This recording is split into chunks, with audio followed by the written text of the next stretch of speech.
Hi everyone, my name is Martina. I am certified holistic nutritionist, and in today's video we're going to be talking about legumes. A lot of people find the idea of eating more legumes not appealing, and that is mainly due to two reasons.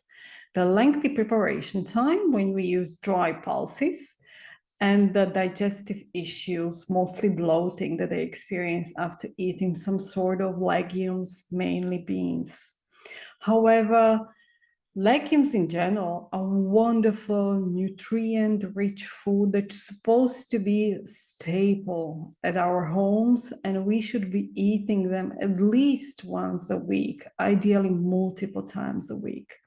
Now, they're a wonderful source of a variety of different phytochemicals, polyphenols, flavonoids, they contain resistant starch. They are also a wonderful source of indigestible fiber, and that has protective effect on our colon, and it also stimulates the healthy gut bacteria growth. So there are multiple benefits why to include them regularly into our meal plans. Now, I've mentioned resistant starch. This is very good for diabetics, and is wise to include legumes multiple times a week into the meal plan if you are diabetic, if you experience also some insulin resistance, since they ensure slow release of glucose into the bloodstream, and that is what we want, right? We don't want to see spike in the glucose and insulin in the blood with these people, and that is something which they have to pay attention to, right? So it's been proven and it's been seen that these people, when including legumes multiple times a week, they've seen quite good health improvements when it comes to insulin. So that's just on the side note. Now, when we talk legumes, we can usually choose to use dry pulses, and or we can go to grocery store and buy already cooked beans or chickpeas, whatever you choose, right? And that has somewhat time-saving factor, right? If you go this way. So if you choose the latter one and you purchase ready cooked product, there are a few things to pay attention to. And number one is, what are the ingredients? They need to be listed on the can or on the jar. And usually it is only the legume self and the water, right? A lot of time, however, there is something else added, which we do not want that, right? So if there are any additives, then I would recommend not to buy this product. But most often it is just salt that is added. And whether you buy the canned or jarred legume with salt or without, it doesn't really matter. What is important to know is to always rinse them, right? Before you eat them or before you use them for the cooking. So that's important to pay attention to and to understand. Always rinse them from the liquid they've been stored in, and from possible some salt, right? So that's when we purchase ready to eat cooked legume. Now, when we choose the pulse, the dried legume, there are a few things to pay attention to. And number one basic rule that needs to be adhered to is to always soak them. There is a reason for that. I'll explain that a little bit later. But the legumes, when we buy dry pulses and use dry pulses, always soak them before you prepare them, before we cook them, right? Now, basic rule is, the larger the pulse, the larger the legume, the longer soaking time. So for example, when we choose red lentil, that do not require really long soaking time. Within half an hour, perhaps 1 hour at most, it's plenty. And they will get cooked this way really fast, within 10, 15 minutes. The soaking, besides the health benefit, which I explain a little bit later, it does really shorten the cooking time significantly. So red lentils, it's just very short, half an hour perhaps.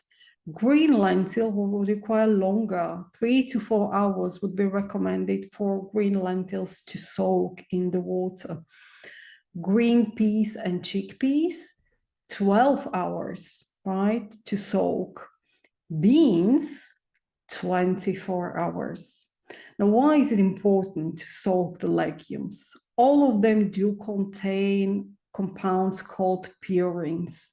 They are in the skin of the legume, in the large amount, most like in the beans, and they get released during the soaking time into the water they've been soaking in. Now, purines can have some burdensome effect on human organism, mainly on kidneys, right? And so through the soaking time, sufficient soaking time, we ensure that these purines are released into the water and do not land in our body, and we do not eat them. If we use dry pulses right away in the cooking, these purines are released into the soup or the stew and we eat them, and this can definitely cause bloating, right? So this number one rule to remember: always soak your legumes, and the smaller the grain, the shorter the soaking time. For beans in particular, but also for chickpeas that require longer soaking time, change the water frequently. For chickpeas, perhaps you can change it after 6 hours once, and for beans, more often. Change it twice, even 3 times.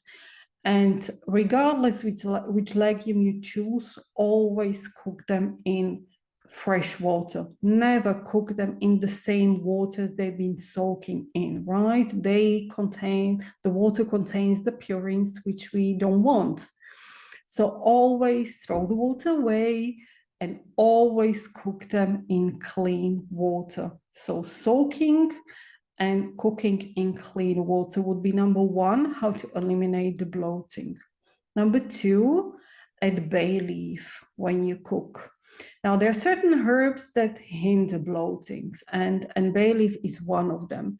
And certain foods combine well with certain herbs. And for legumes, it's the mentioned bay leaf, right?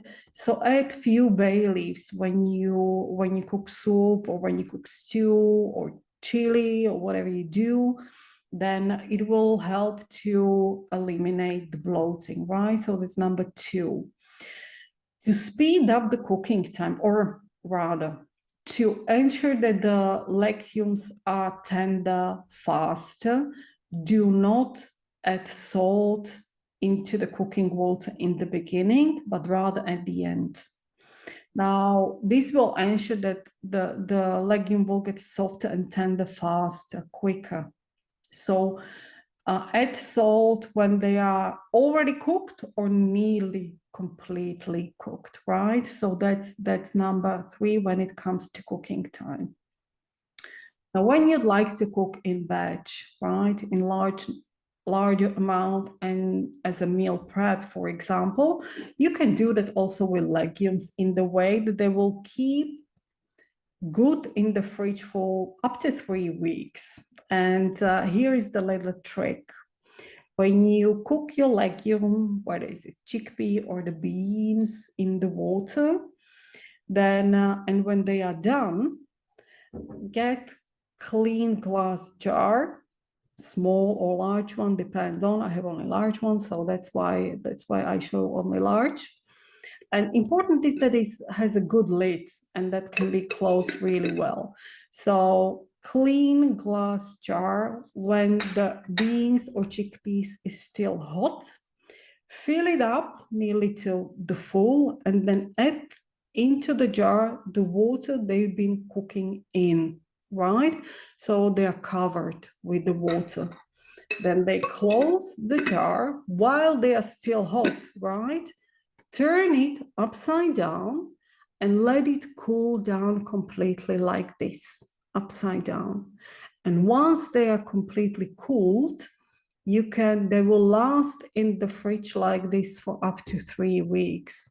So with this, you don't have to go through the lengthy process of cooking and soaking way too often, right? So you can do it in the large amount in the batch and store it this way. So that's a little tip in here, right? How you can avoid this lengthy process to be done multiple times.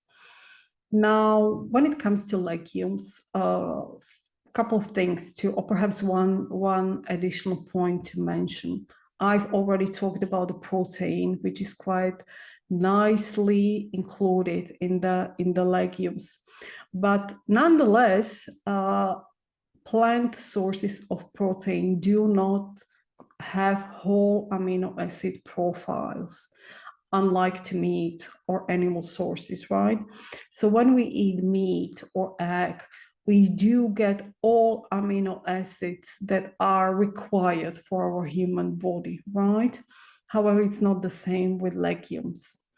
Now, that's why it is really recommended to eat them with grains, for example, with rice, with quinoa, with buckwheat or millet, or whatever you have at hand, right? Grains and legumes are really complementing each other when it comes to amino acid profile, meaning what is contained in the grains is not contained in the legume and vice versa.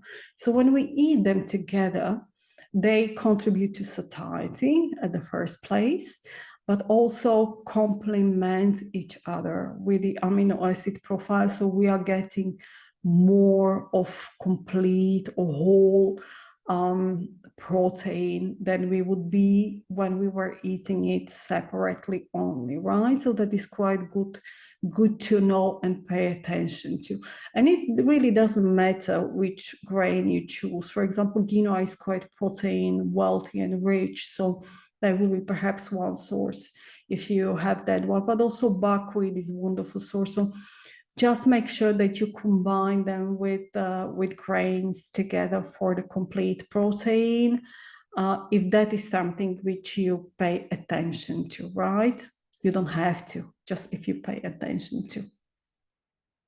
So this is basically all which I wanted to mention in this brief video about the legumes, and perhaps encourage you to include them more often into your meal plans, and don't be afraid, don't shy away because of digestion.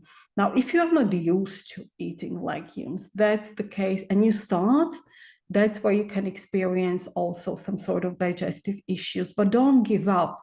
If this is the case for you, try small amount of the legumes and of the small grains. So perhaps start with red lentils that are mild in flavor, fast prepared.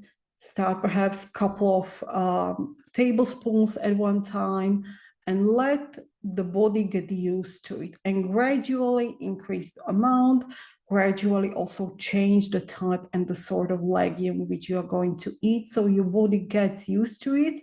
And in this way, you will not be experiencing bloating, or you eliminate the chance of such problem quite significantly. But don't give up, right? Be persistent and try regularly to eat them. They are wonderful, nutritious, rich food that need to find their way back into our meal plans, onto our plates, right?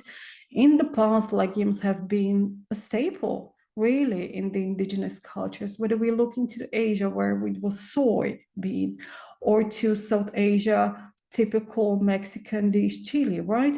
In Europe, it's been fava beans as well. It's been lentils quite commonly, as well as beans. So legumes have been a part of our ancestral nutrition wherever we look into the world. And the people did not have that kind of meat abundance as we have today, right? Meat was not eaten that often as we do it nowadays. So legumes are worth of giving it a try, and a wonderful nutrient rich food that are worth of trying for your overall health, gut health, and vitality. So I hope I encouraged you a little bit to whether include it more frequently if you did that occasionally already, or give it a try if the legume was not something which was appealing to you until now. So I hope you found it helpful. And if you did, please consider subscribing as well as liking and sharing the video with others who may found it helpful as well. So that's all for now, and I'll see you in the next video. Bye.